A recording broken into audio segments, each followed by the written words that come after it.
He's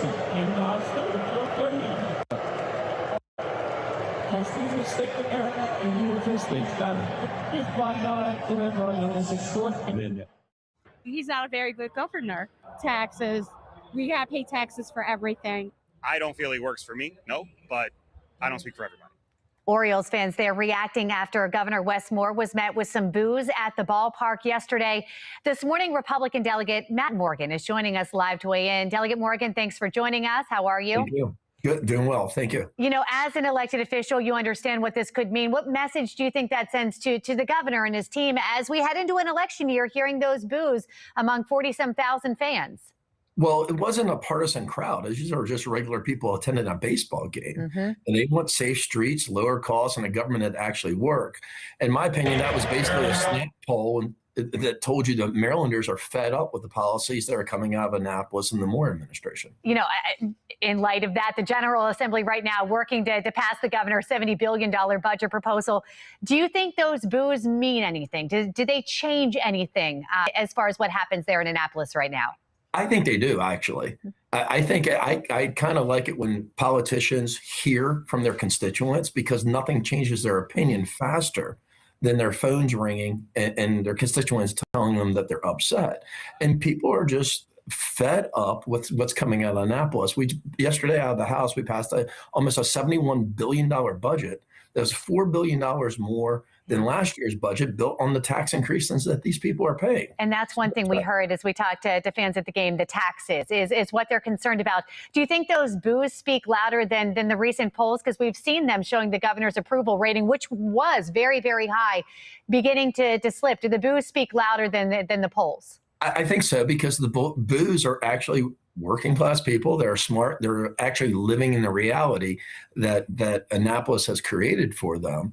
So much of the polling is you ask 500 people in the state what your opinion is, and they apply some type of mathematics. These are real people's opinions right now, and it's almost like a snap focus group. It's interesting. And politicians should hear that and make adjustments. And it's a big year heading into an election year here. We know Maryland is a blue state. As a Republican, you understand how difficult it can be to get elected here. Do you think this can change anything for that race coming up? We had the GOP gubernatorial debate last night.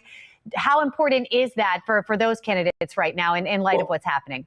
I think it's extremely important. Now, I was disappointed with last night's debate when the two top contenders, Ed Hale and Dan Cox, didn't show up for this.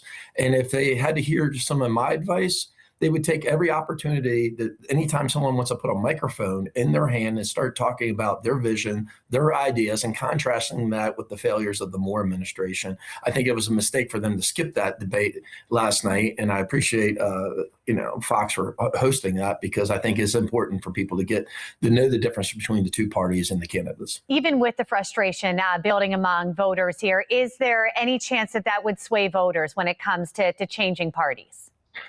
I'm not sure it actually sways voters to changing parties, but look, it changes the direction the parties go in. And you see that right now. And the biggest bill out of Annapolis that is really the example of that is the energy bill that we just passed a week ago. Yeah. That bill came about because people are upset at their electric bills. Now, that bill doesn't go nearly as far enough. I'm hoping for much more of relief for ratepayers coming out of the Senate bill.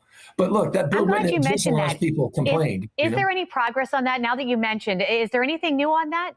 Yeah, I think the entire bill comes over from the Senate, and it looks a good bit different than in the House. The House bill basically was a $12.50 rebate at the end of the day. And look, people pay so much more money than they know in hidden taxes and fees on their electric bill. So I'll throw out this question to you. We don't tax food. Why do we tax electric? Period. It's a good question. All right, Delegate Morgan, we know it's a busy time for all of you. Thank you. Thank you. Have a great weekend. You too.